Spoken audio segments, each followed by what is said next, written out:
discussing law, we are also coming across to one of the years which we all always often say that it's as good as we have forgotten.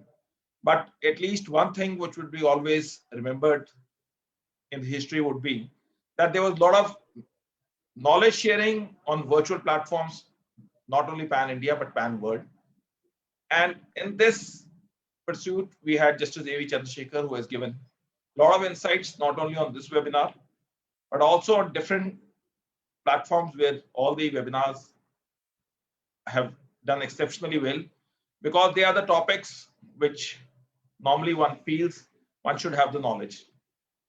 And without taking much time, I would request Justice A.V. Chandrasekhar, a former judge of Karnataka High Court, who has been closely associated with a lot of webinars and also helping us to connect with good resource persons, to take over and help us. Lest we say that the more we hear from him, the more we feel that he should give insights on different issues so that we can learn more from him. Over to you, sir. Thank you, Mr. Vikas. Thank you, my friends, Mr. Avinash, Mr. Dinesh, Mr. Abhilash, and host of lawyers and judges and common men who have logged into this webinar. A very important topic in the sense that common man is very much interested. This is a very important topic for yet another reason, because victim stands now defined in the Criminal Procedure Code. Till 31/12/2009, victim was virtually not taken cognizance. The victim's presence was not taken cognizance seriously. I can't say the victim was never taken cognizance of, but the manner in which the victim's presence needs to be taken was not taken. I would like to start with a court scene. Think that all of you are in a court, sessions court, a big sessions court in a district headquarters, presided over by a reasonably experienced sessions judge. A murder case is being tried. A village strong man is accused of murdering a common man in the presence of his wife. CW1, charge sheet witness number 1 is, say, ex-wife of the deceased, that is the murdered. She is the only witness to the incident of ghastly incident of murder allegedly committed by a very strong man in the village who has a henchman in his back and who has muscle power and money power. All of you know such an accused necessarily engages one of the best advocates to defend him. The duty of the advocate engaged by an accused is to tenaciously fight for his cause and see that he is not sent to gallows.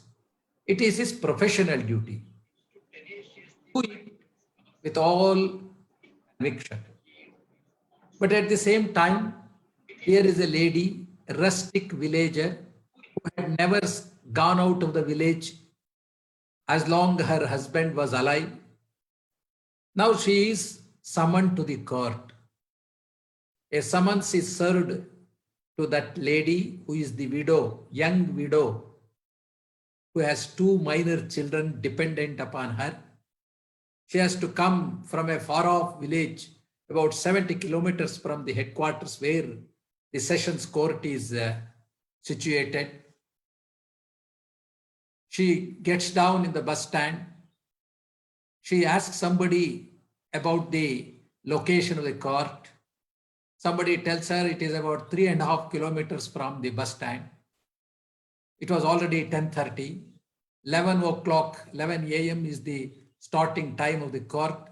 She has to run. She asks for an auto rickshaw. He will demand 50 rupees. She has no money.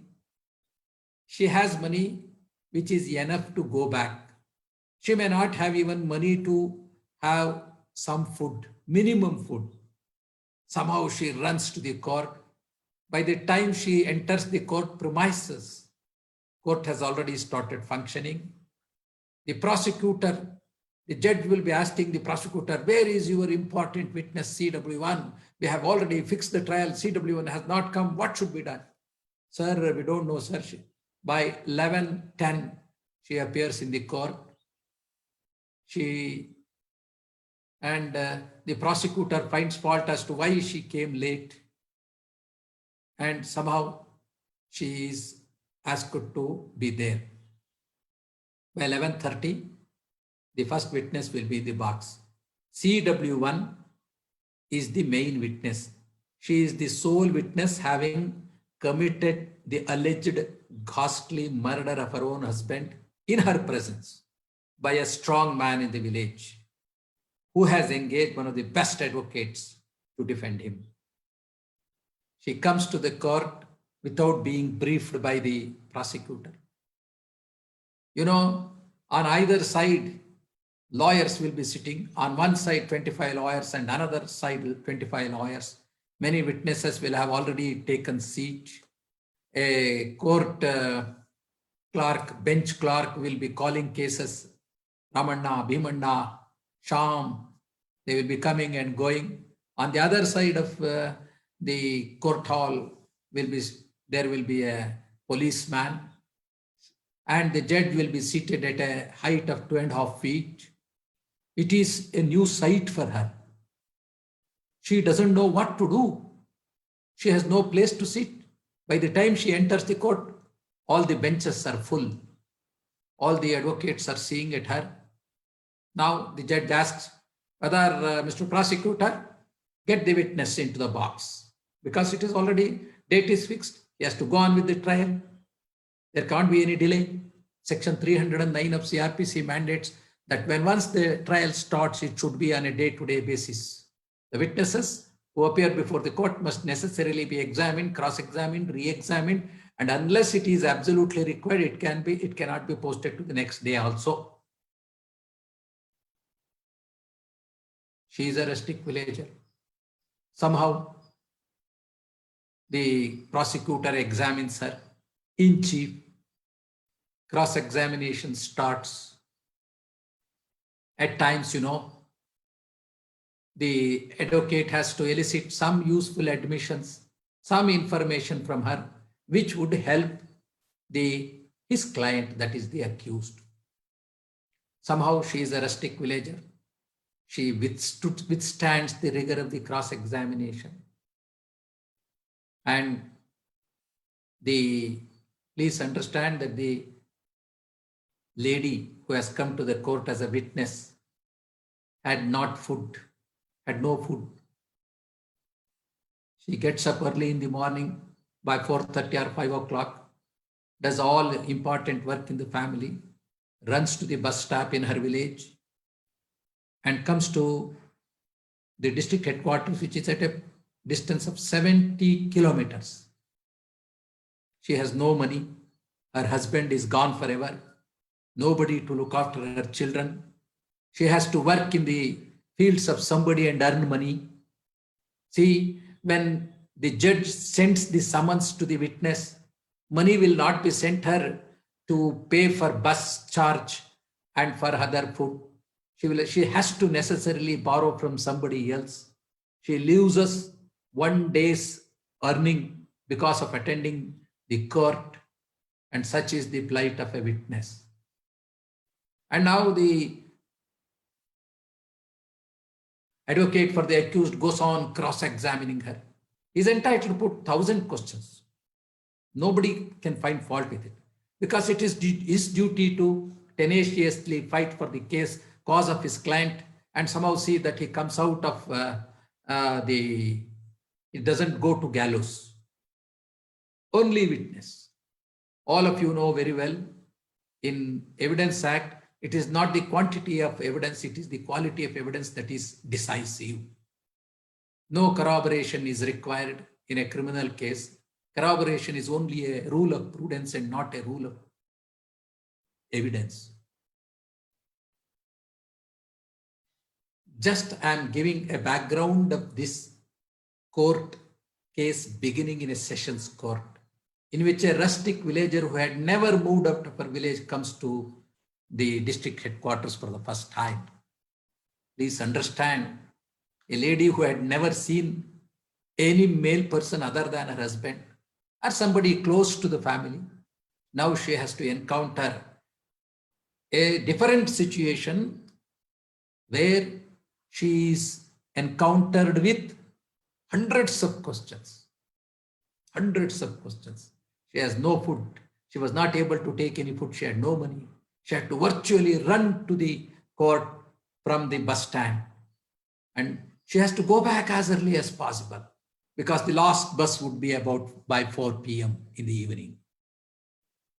Please think of such witnesses. She is the victim because she has lost her husband. He will not come back.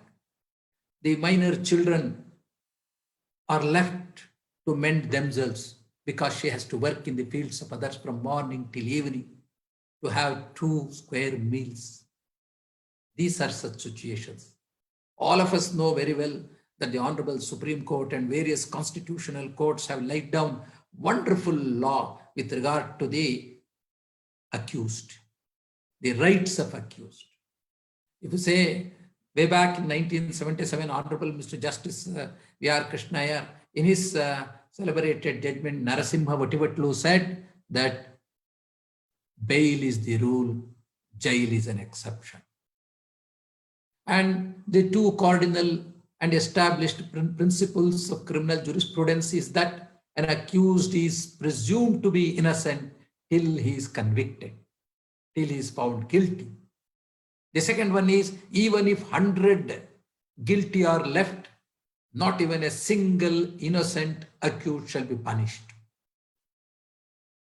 And the accused can keep quiet, silent. He need not, because he need not answer even the questions put to him under section 313 of CRPC. And 313 of CRPC mandates that no adverse inference shall be drawn if he doesn't answer the incriminating materials. Of course, in few circumstances, the attitude of the accused in not answering may be taken into consideration, in very few cases. Accused shall not be handcuffed, is the law laid down by the Supreme Court. There shall not be any solitary confinement. How an arrest is to be made and how that factum of arrest must be intimated to the closest persons closest to the accused, like relatives, is well laid down in D.K. Basu's case in 1997. In Aranesh Kumar's case, the prior notices to be issued prior to arrest in certain cases is eloquently explained. Of late, the Honorable Supreme Court has reiterated its earlier stand that all police station and interrogating centers must be fitted with CCTV cameras. Even a convict who is lodged in jail, and if she is a lady and has a child below 5 years, she is entitled to have the child with her, and the state is bound to look after the child also in an appropriate manner, in a congenial manner, which befits a child. Lot of laws are there. And see, speedy trial is the concomitant of Article 21 of the Constitution of India. Several judgments of the Supreme Court have expanded the scope and vista of Article 21 of the Constitution of India. Do we find same judgments which have strengthened the hands of victims? Victim was all along unheard of, except when a summons would be sent to him or her to come before the court. Jerry Bentham has said, witnesses are our eyes and ears. They must be respected to the core. Though a witness is called to the court by means of a summons, it is nothing but an invitation.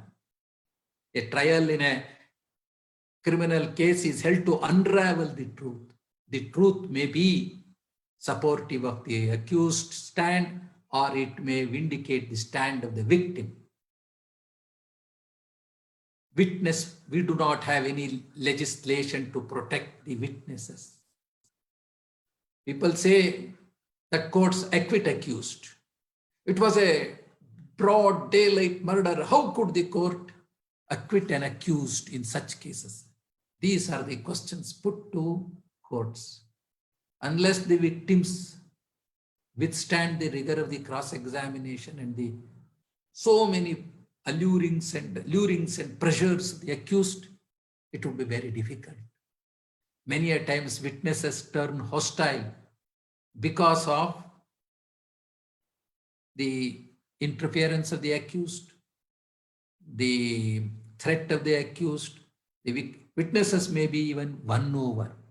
There may be cases, I don't rule out the possibility of certain persons being cited as witnesses, though they had not witnessed any aspect of the case. But that would be very, very less. Such is the case. If a witness is threatened by the accused, how he or she could withstand, say. Take, for example, the case I have just narrated. A rustic villager has to speak about the ghastly murder of her husband because she was the only witness. And if that witness does not support the case of the prosecution, the accused is out of court. With this background, we'll have to see how the jurisprudence has developed in regard to victim also. For the first time, the word victim is defined in CRPC via section 2WA, which has come into effect from 31/12/2009. Till then, victim was unheard of. Though victim is an important stakeholder in the criminal justice system, the attention that was required to be given was not given in the criminal procedure code or other attending circumstances. Now, for the first time, the CRPC is amended, and one such amendment is found in section 2WA of CRPC. There have been several recommendations of the Law Commission with regard to the protection of witnesses, with regard to the restitution that is to be done to the witnesses, the compensation to be given to the witnesses. And similarly, law is changed now. Witnesses, that is victims, need to be suitably compensated. It's a very, very step in aid towards the protection of witnesses. And especially after the coming into force of Prevention of Children from Sexual Offence Act 2012, there has been a leap with regard to the protection of, with regard to the compensation and about the manner in which they are to be treated. I will deal it separately. Friends, victimology is the scientific study of the sufferings of the victims of crimes. It speaks about the manner in which victims need to be suitably compensated for their suffering. Society is the victim as the society suffers because of the violation of laws. As all of you know, whenever a criminal complaint is lodged before the police, a case is registered, a report is submitted in the form of FIR to the concerned magistrate, and thereafter investigation is taken up. Why state has to take up the investigation on behalf of the victim? Because state in most of the cases considers the crime as a crime committed against the state itself, and it has all wherewithal with it. Therefore, it gets the case investigated through its police agency, gets the case prosecuted before the court, and thus the prosecutor who represents the state presents all the material before the court and enables the court to come to an appropriate conclusion. Victim, though he is an important stakeholder, was not considered in the manner he or she should have been considered. It's the whole country revolted against the barbaric act that was done against Nirbhaya in December 2012, about 8 years ago. Hats off to the wonderful recommendations made by late Chief Justice of India, Justice J.S. Verma, within a month, and all the recommendations made by the committee headed by late Justice J.S. Verma were brought into both Indian Penal Code and the Criminal Procedure Code. Long before Nirbhaya's case, victim compensation scheme is also introduced. It is also introduced from 2009. Even if an accused is acquitted, the victim needs to be compensated. That is the statutory position. Victim cannot go without any compensation because of acquittal. Victim used to get compensation only when the accused was convicted as per section 357 of CRPC. Now 357 is amended and it is now 357A. In all cases, even when the accused is acquitted, the concerned magistrate court or the sessions court has to recommend for compensation to the district legal services committee. Now the word used is may.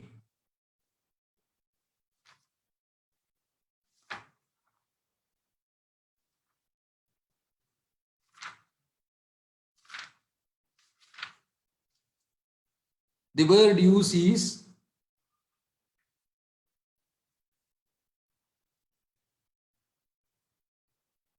the court may make recommendation for compensation.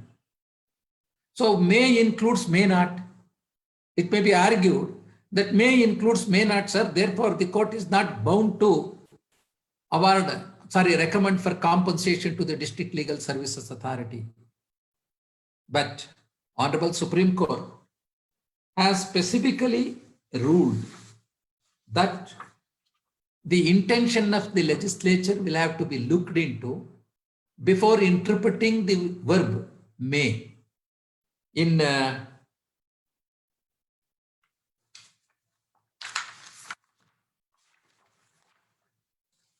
Ankush Shivaji Gaikwad versus State of Maharashtra, decided on 3/5/2013, Criminal Appeal 6287 of 2011, it is held that the word may should be construed as shall. Whenever the court finds that it is not a fit case for recommending compensation to DLSA, it has to invariably assign valid and cogent reasons. That means normal rule is to recommend for compensation even in cases of acquittal of accused.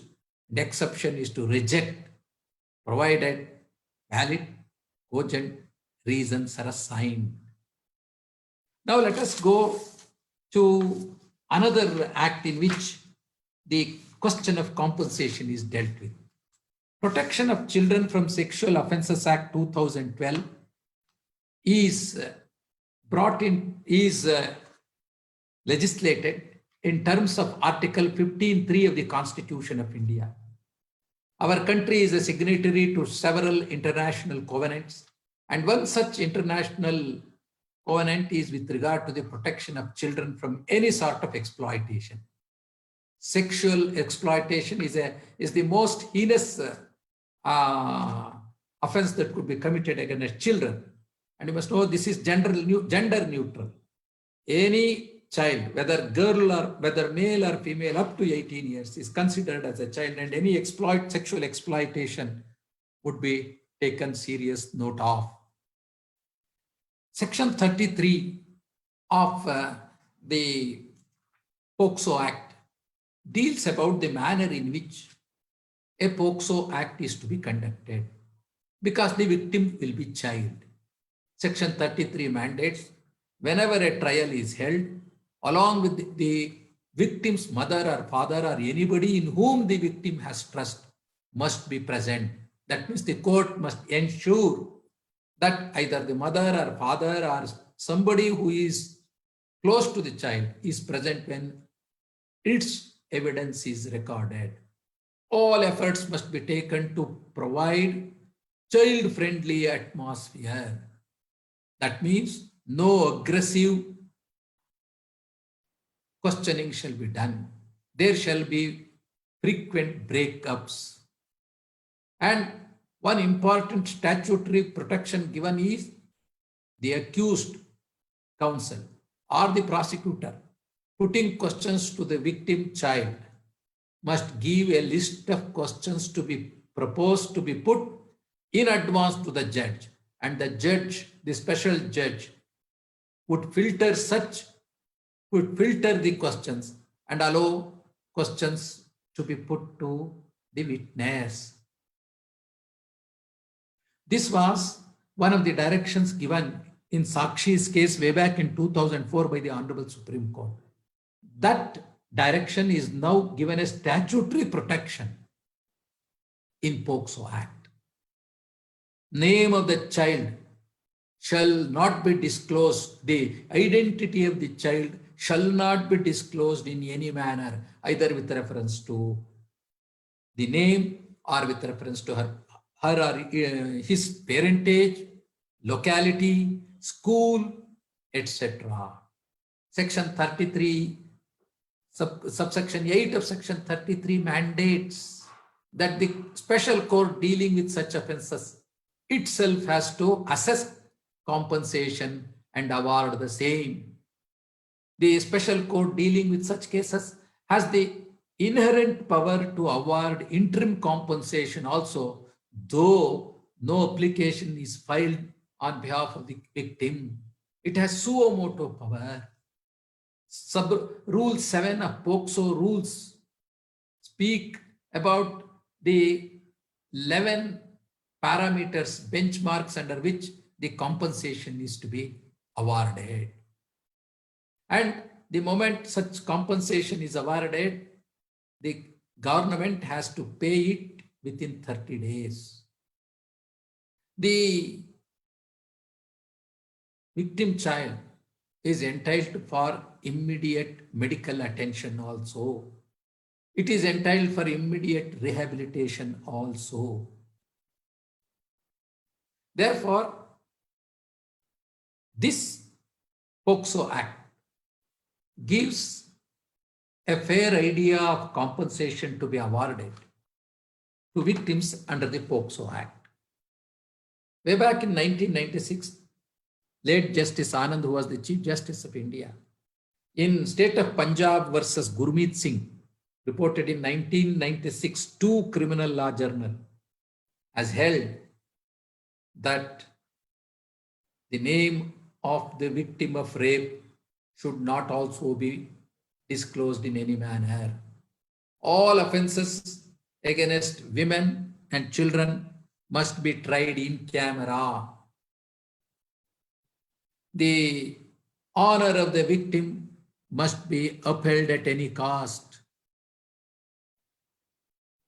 Friends, judges who record the statement of victim under Section 164 of CRPC soon after the registration of case, or have to be sensitive to the urgent needs of such exploited child. Therefore, in Karnataka, a team of psychiatrists, child psychiatrists, headed by Dr. Shekhar Sheshadri, one of the finest child psychiatrists, has prepared a manual for eliciting evidence from children in POCSO Act cases. That is done in collaboration with Karnataka Judicial Academy and the Department of Women and Child, Government of Karnataka, and Child Protection Committee. And this is being circulated to other states also. Friends, I have given only an overview of the compensation aspect. Now let us see what benefits a victim has. A victim can lodge a complaint to the police. We call it as, in the normal parlance, we call it as complaint, but it is virtually, legally speaking, it is a report, the first information report. Any report with regard to a cognizable offense. Cognizable offense means an offense in which police can arrest without a warrant. Arrest accused without a warrant. They are called as cognizable offenses.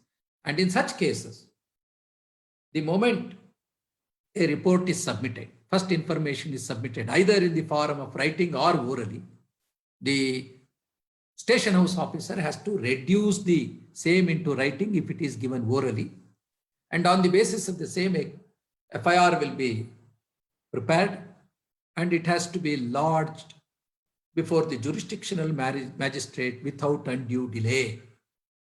And a copy of such first information based on oral statement or written statement must be handed over to the informant, first informant. That is the requirement, mandatory requirement of law. If police do not give, the victim or the informant is entitled to have a copy of the same. If for any reason the police refuse to receive the same, receive the complaint or the report, the victim or the first informant can send the same to the jurisdictional superintendent police through registered post, and after the receipt of the same, the superintendent of police may investigate himself or get it investigated by any officer subordinate to him in the district. So this is one advantage of the victim. So this is an entitlement. Then we shall come. So after registration of a case, what happens? Investigation takes place.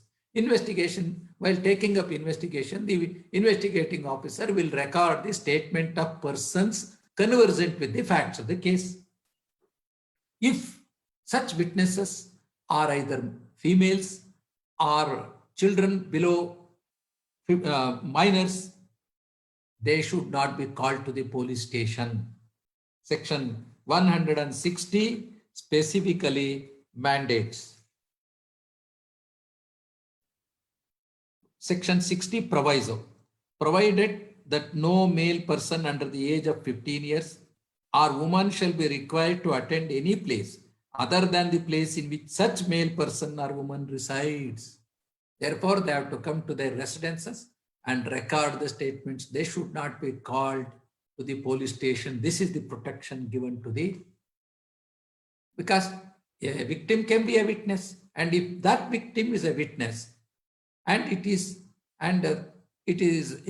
is a male below 15 years or a female, he or she should not be called to the police station. Then we have 164A. Medical examination of the victim of rape. Any child or a woman who is allegedly raped, such victim can be subjected to medical examination, but with one caveat. What is that caveat?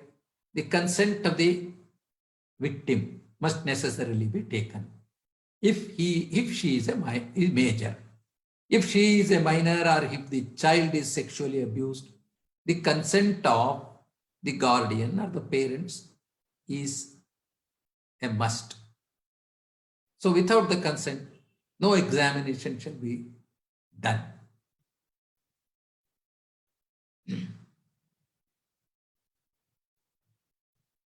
Section 359 we have.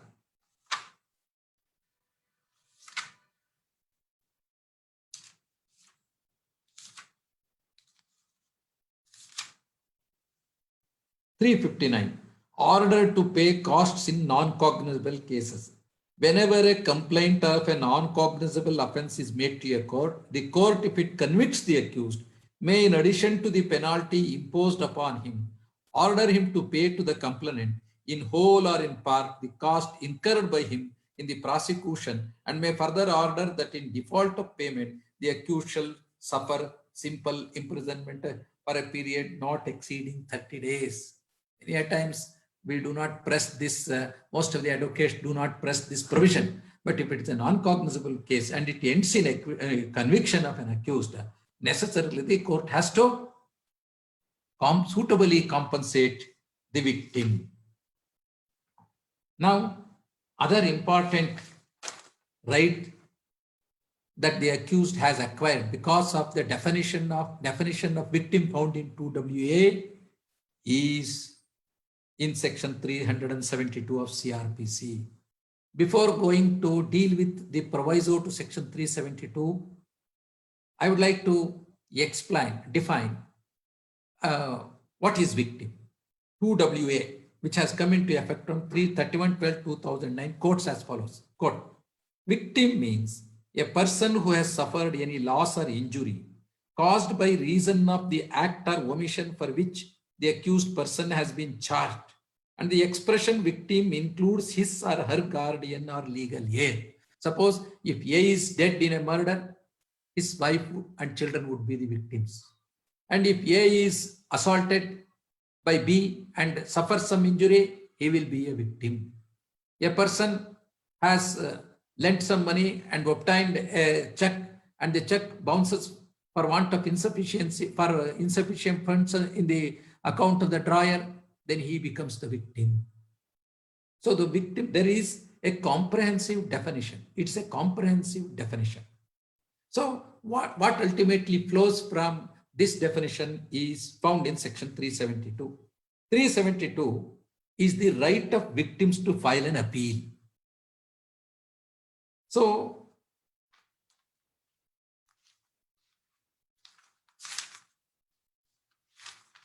(372) appeals. It is found in chapter 29. It states as follows: no appeal lie unless otherwise provided for.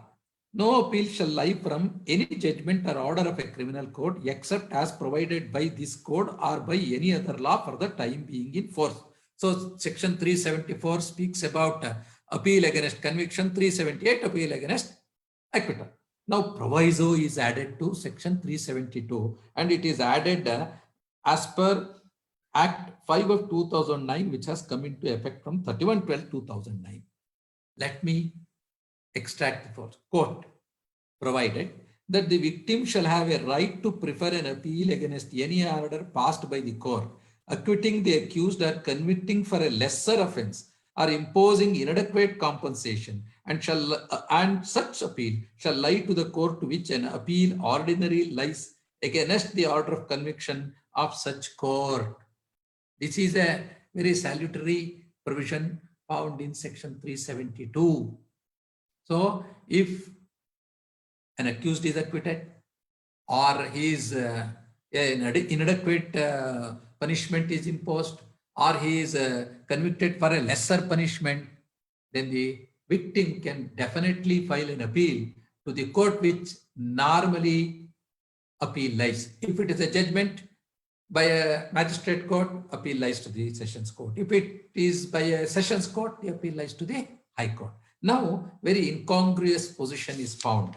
It is for the benefit of lawyers. Please see section 378, appeal in case of acquittal. It speaks.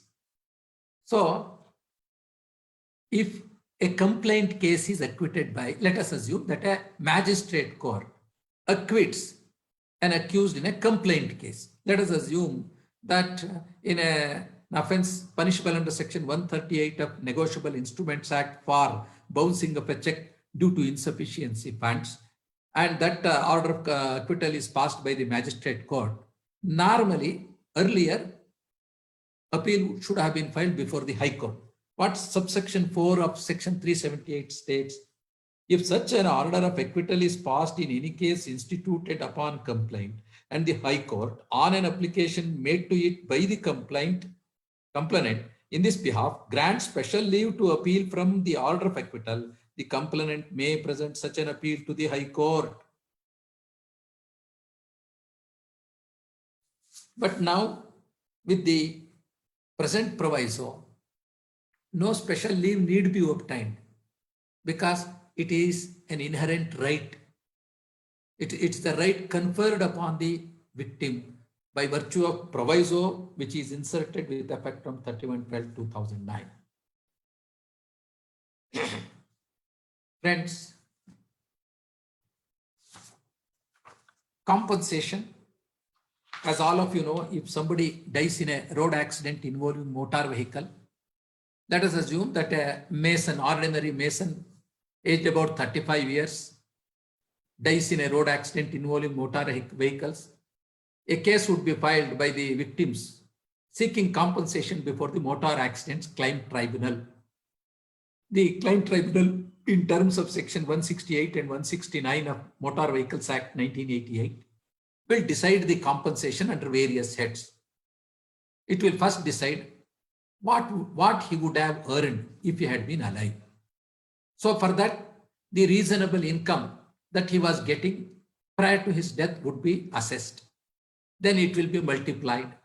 There are multipliers, and the new set of multipliers are innovated by the Honorable Supreme Court in Sarala Verma's case by Justice Ravindran, reported in 2009. And future prospects will also have to be given in view of the latest Constitution Bench decision decided on 31/10/2017 in the case of Pranay National Insurance Company versus Pranay Sethi. So then what amount should be granted for consortium, loss of husband or loss of parents, etc. will be decided. If a person is injured, say his left leg is broken, tibia and fibula is broken, and if he has spent about 1,30,000 rupees for medical expenses, so that medical expenses will be given. For future medical expense for removing the nail and plate, one more surgery will have to be done. Therefore, future medical charges will also be given. What he lost by virtue of being bedridden in the house and hospital, that will also be calculated. The inconvenience that he will undergo because of the injury, loss of amenities and pleasure will be looked into. Some amount will be granted to him for food and nourishment, and some amount will also be given to those who attend to him, and some amount will also be given for having undergone pain and suffering. If it is a serious case of vegetative condition, and if he is afflicted with quadriplegia, and he is to remain there forever till he breathes last, some attendance charges, reasonable attendance charges will also be given. Loss of expectancy of life will also be considered.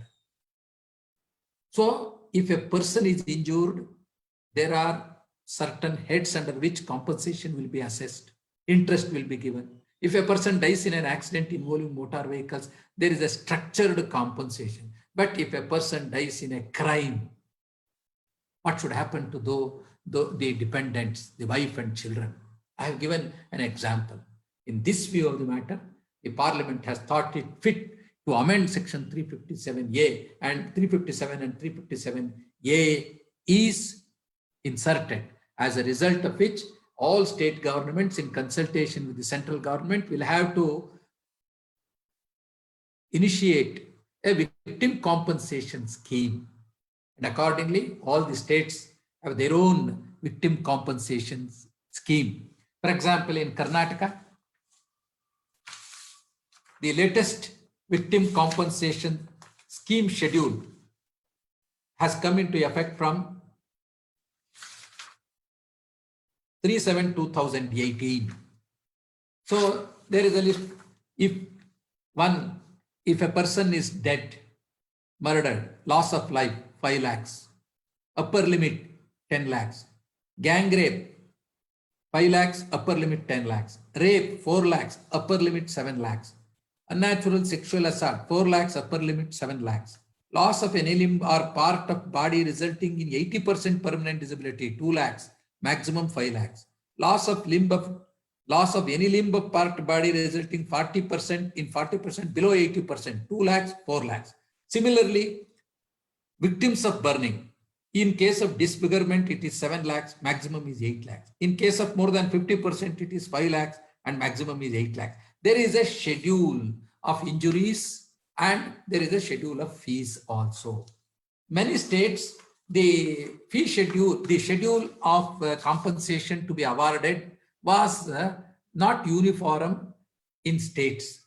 Therefore, the Honorable Supreme Court directed all the states to have uniformity with regard to the compensation to be paid vis-a-vis the nature of injuries. Such a decision was given by the Honorable Supreme Court in the case of state of Haryana, in the case of Suresh versus state of Haryana, 2015, second volume, SCC 227. It has directed all the state governments and union territory to suitably revise their respective schedule appended to the victim compensation scheme on the lines of the one formulated by the state of Kerala. Since the compensation to be awarded for different types of injuries was the highest in the state of Kerala, a direction was given by the Honorable Supreme Court to all the states and union territories to have uniformity on the lines of the same. And this is a direction which is in the nature of a law under Article 141 of the Constitution of India. Honorable High Court of Karnataka, in a division bench decision in the case of State of Karnataka versus Rangaswamy, reported in ILR 2015, Karnataka 4879 has held that the victim compensation is a benevolent scheme and is applicable to all the pending cases, irrespective of the date of commission of offense or the date of judgment or the date of institution of the case. Let us assume that the offense had taken place in 2004, as on the date of which there was no victim compensation. By the time the case was decided, let us assume in the High Court 2010, the High Court is bound to grant compensation, recommend for compensation, because it is a beneficial legislation. So that is the law laid down by the division bench of the Honorable High Court of Karnataka. In the case of Ankush Shivaji Gaikwad versus State of Maharashtra, 2016, sixth volume, SCC 770, Honorable Apex Court has clearly held that the criminal court is expected to assign proper reasons while refusing to award compensation to the victim. Therefore, normal rule is to award compensation to the victim, and the exception is to refuse the same, that too on assigning valid and cogent reasons. Friends,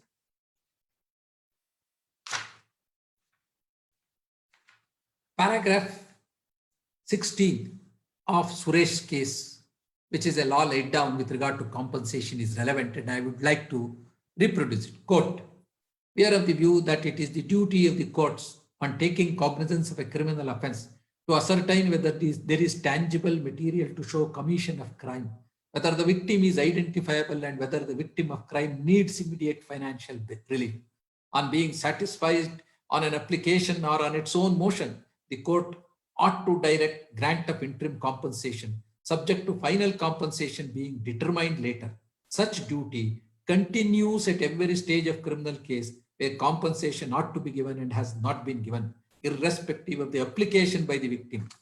At the stage of final hearing, it is obligatory on the part of the court to advert to the provision and record a finding whether a case for grant of compensation has been made out, and if so, who is entitled to compensation and how much. Award of such compensation can be interim. Gravity of offense and need of victim are some of the guiding factors to be kept in mind, apart from such other factors as will be found relevant in the facts and circumstances of an individual case. While sitting as a judge of the High Court of Karnataka, I had an opportunity to deal with this aspect. Who should take up this? Who should take up this responsibility of making appropriate submissions before the criminal court after the criminal case ends? I, as the judge of the High Court of Karnataka, in the case of Ranganath versus State of Karnataka, criminal appeal 660 of 2010, disposed of on 2011-2015, has held that it is the duty of all the prosecutors, whether it may be a assistant public prosecutor, senior public prosecutor, or a public prosecutor, to make appropriate submissions before the court after the case ends either in conviction or acquittal, to recommend for suitable compensation, to recommend to the District Legal Service Authority for awarding suitable compensation in terms of Section 357A of the CRPC. Friends, we have looked into some of the important aspects with regard to the compensation and the right of victim. It is better to look into certain judgments of the Supreme Court, which have spoken about the protection to be given to the victims. In the case of Maru Ram, AR 1980, SC 2147, the Constitution Bench of the Honorable Supreme Court has emphasized that the court should not overlook the plight of victims who are maimed at the hands of the criminals. It's one of the finest judgments on about the interpretation of criminal statutes by Justice V.R. Krishnaiyer. It is while interpreting the provisions of Section 433A of CRPC, which enables the executive to commute the sentence, Honorable Supreme Court has taken cognizance of the rights of victims. In the case of State of Gujarat versus High Court of Gujarat, 1998, 7 SCC 392, Apex Court has clearly held that one cannot forget the victim or his family in case of his death or if he is otherwise incapacitated. Therefore, it is relevant to look to the provisions of law providing for compensation of the victim. Before concluding, I would like to remind ourselves the caution given by the Supreme Court while applying the concept of proof beyond reasonable doubt in criminal cases. Normally, many criminal cases end in acquittal because the prosecution fails to prove the guilt beyond reasonable doubt. All of you know very well, preponderance of probabilities is the benchmark for assessment of evidence in civil cases. Similarly, even in criminal cases, preponderance of probability is also the benchmark, but a little higher degree of preponderance of probabilities is sought, and that is called as proof beyond reasonable doubt. If one were to read Section 3 of the Evidence Act, which deals with proved, not proved, disproved, the concept of proof beyond reasonable doubt is not at all to be found. We Indians have inherited the English law. The concept of proof beyond reasonable doubt was evolved by the English courts long back. Since we have inherited the English law, so far as criminal justice system is concerned, we have been following this, and over a period of time, by virtue of the decisions of the constitutional courts, this concept of proof beyond reasonable doubt has acquired a statutory recognition. But the caution given by Justice M.N. Venkatachalaya in the celebrated judgment reported in AIR 1988, SC 2154, State of UP versus Krishna Gopal is relevant. What is reasonable doubt? Quote, there is an unmistakable subjective element in the evaluation of the degree of probability and quantum of proof. Forensic probability must, in the last analysis, rest on a robust common sense and ultimately on the trained intuitions of the judge.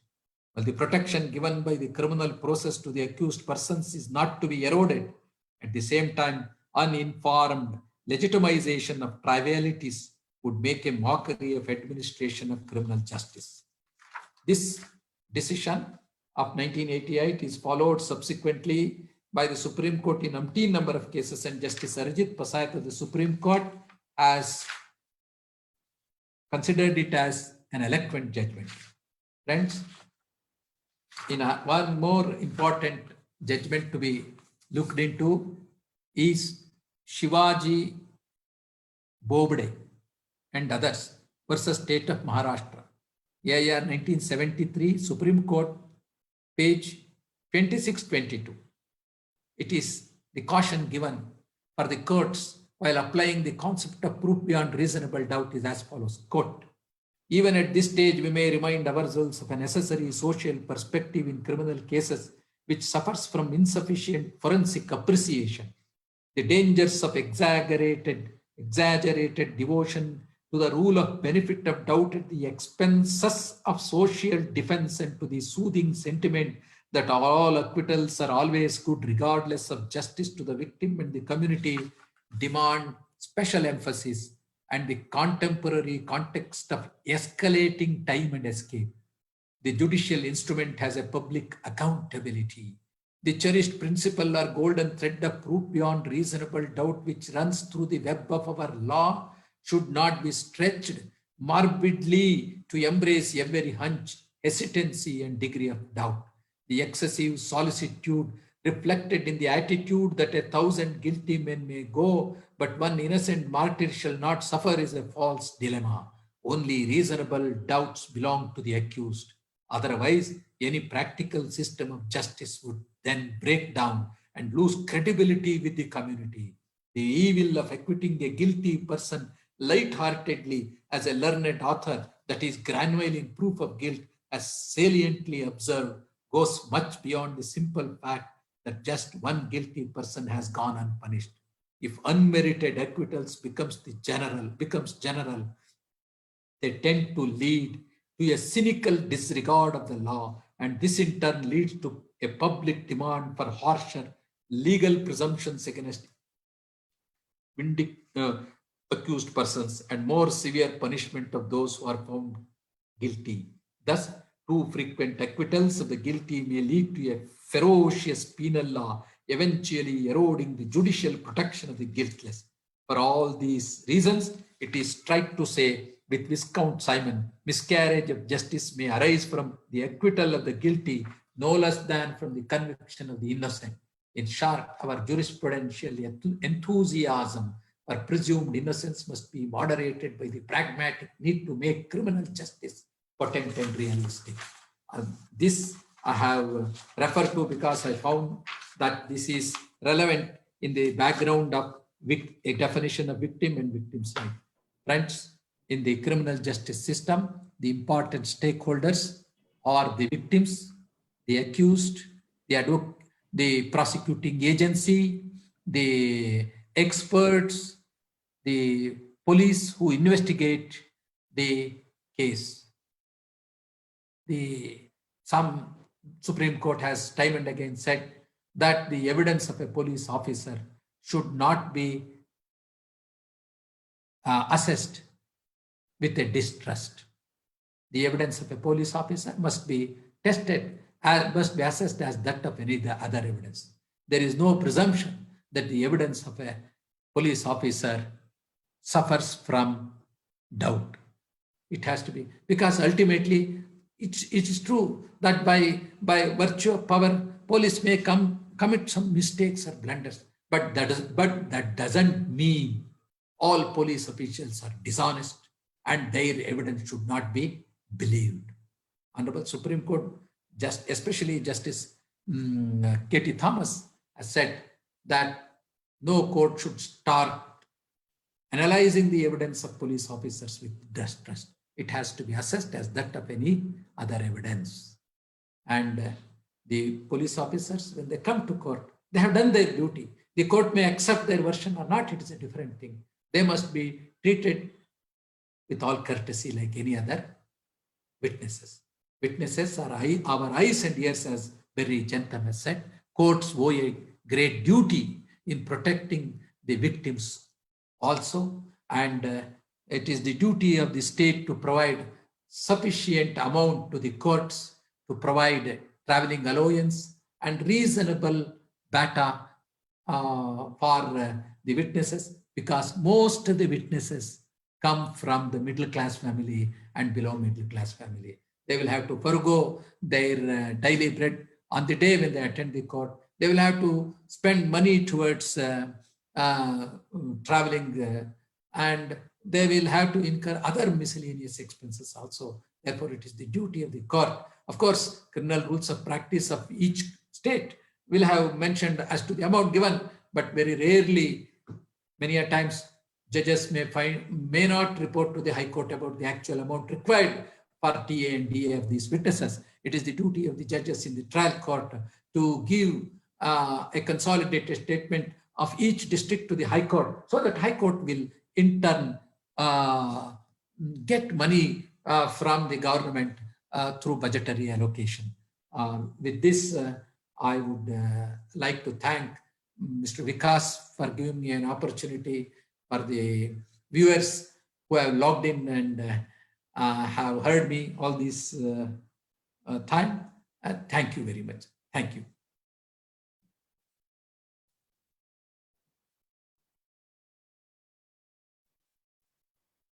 Thank you, Mr. Vikas. I have exactly 1 hour, 2 minutes. Yeah. So that is the precision. I will till the participants post their questions. I will ask Trivikram to be unmuted. Advocates Association. Trivikram.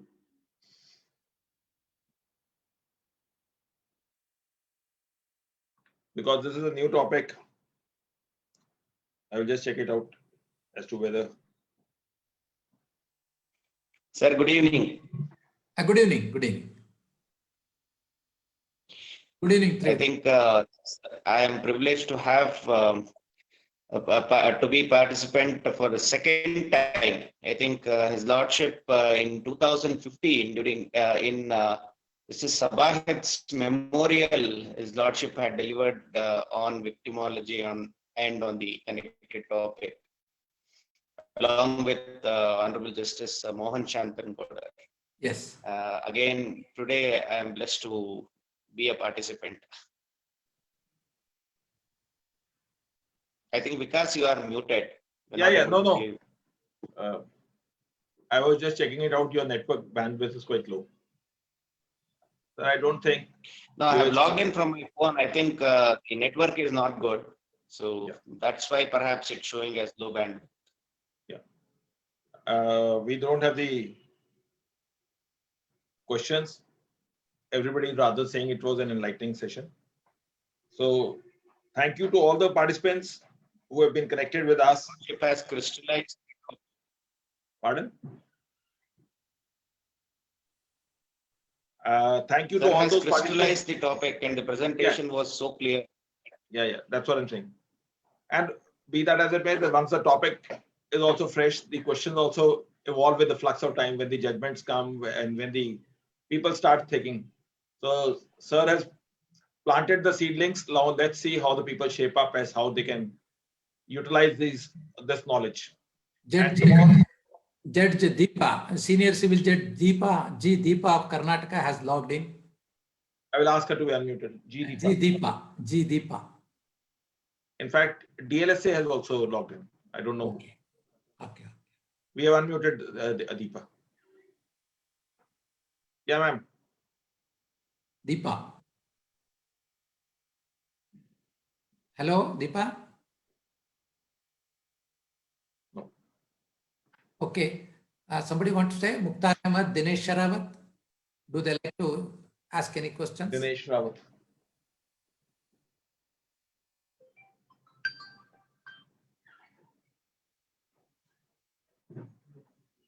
No. Okay. So once the session is quite enlightening, so the questions obviously come, which are less in number. And tomorrow, friends, Dinesh has already said no, so thank you. Tomorrow, we will have a webinar at 5 p.m. Sources of International Law by Dr. T.R. Subramania, Dean of CMR School of Law and former Vice Chancellor of the Karnataka State University of Law. And he has also been the advisor to the King of Bahrain. So do stay connected with us to have the insights on the international law. And thank you once again, sir, for the enlightening session. Mr. Vikas, Yes. Subramania is an authority on international law. He's Yes, an sir. authority. Yes, sir. They can speak extempore. He is a great speaker also. Very, very, very lucid in his thoughts. Wonderful speaker. Yes, sir. So tomorrow, do stay connected with us. And now we have a judicial stamp that he's a good speaker with good knowledge. So do stay connected with us tomorrow at 5 p.m.